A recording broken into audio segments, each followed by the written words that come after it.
Hey, fellow YouTubers, good evening. So, right when I started that, my dog let out a little bit of a complaint because he knows I'm going to be distracted from him for the next 5 or 10 minutes.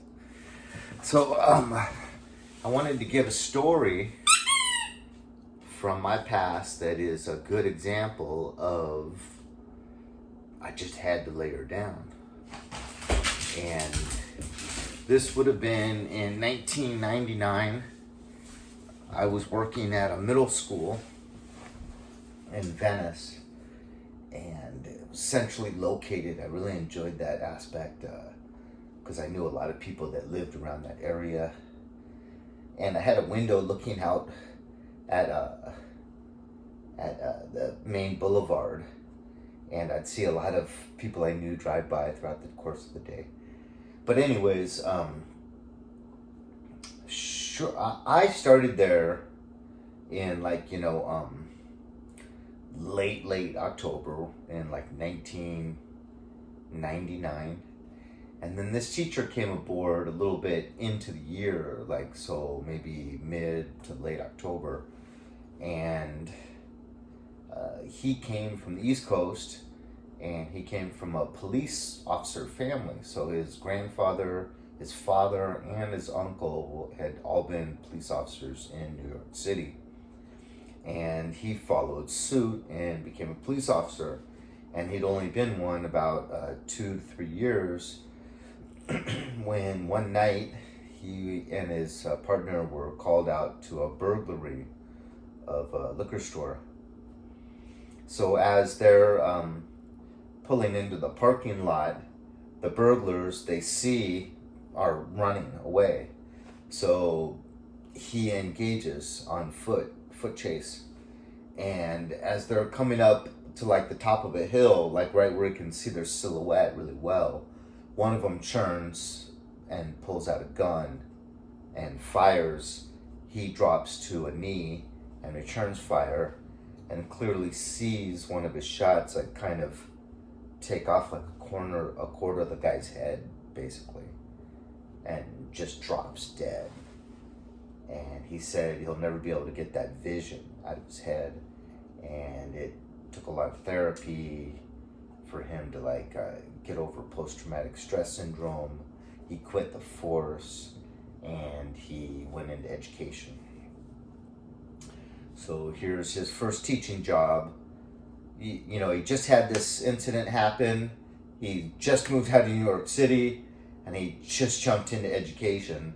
And he comes to this middle school where I had also just started a couple months prior. And we're close in age. We're both single males. I was just recently unattached, so I was single. We're both completely single, no girlfriends, and we hit it off. So one of the main things I was into at the time was mountain biking.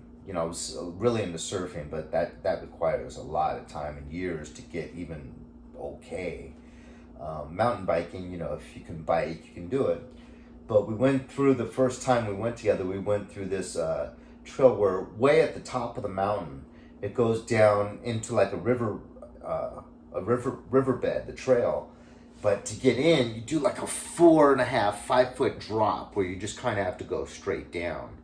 And so you have to kind of know how to let that back seat come up here in between your legs. And sometimes my ass would actually rub the back tire because you get that far down and you let that seat pop up in between your legs.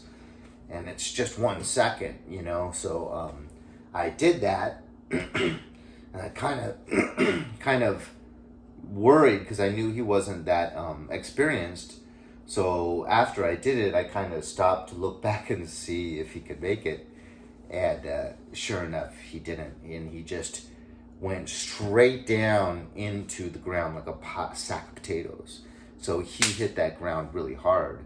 And he was wearing a sleeveless shirt with a brand new tattoo here. And it got like 4 big scrapes, like down into the tattoo. So we never went mountain biking again.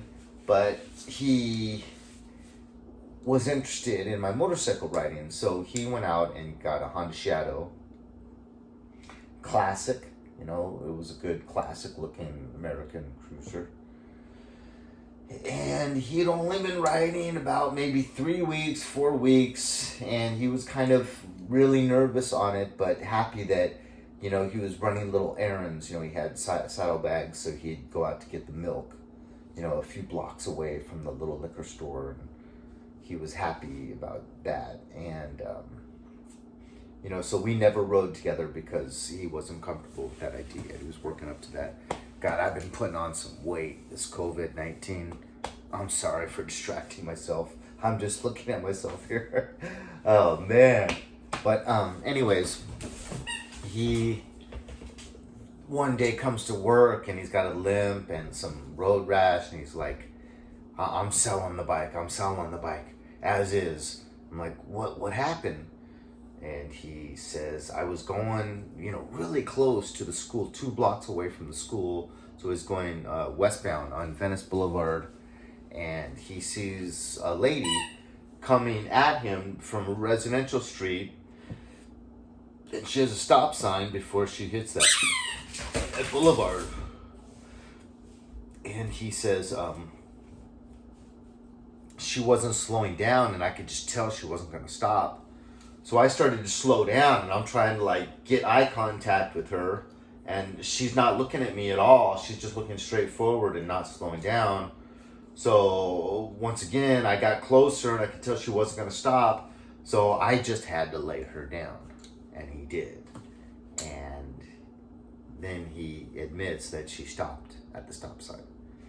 So that's a perfect example, you know, of where that lack of confidence and that very scary way of thinking, you know, that it's okay in dire situations to lay your bike down. Because think about it, how much time would it have taken to check that left rear view mirror? And because that road has 2 lanes in each direction. So how hard and how long would it take to check that lane to make sure it's open and change lanes, whether you put the clicker on or not, you know, because if you're really experienced, you're going to be putting that clicker on as you're looking in the rearview mirror. And so, you know, 3 things would happen at once simultaneously. As soon as you saw that woman not slowing, you'd start to brake, you'd hit the turn signal, and your head would check the rearview mirror all simultaneously, and then bam, half a second later, you'd be in that lane. So all in all said, maybe a second. So there's taking evasive action as opposed to just hoping that this person does something. So, gosh, being a new rider, it's not easy.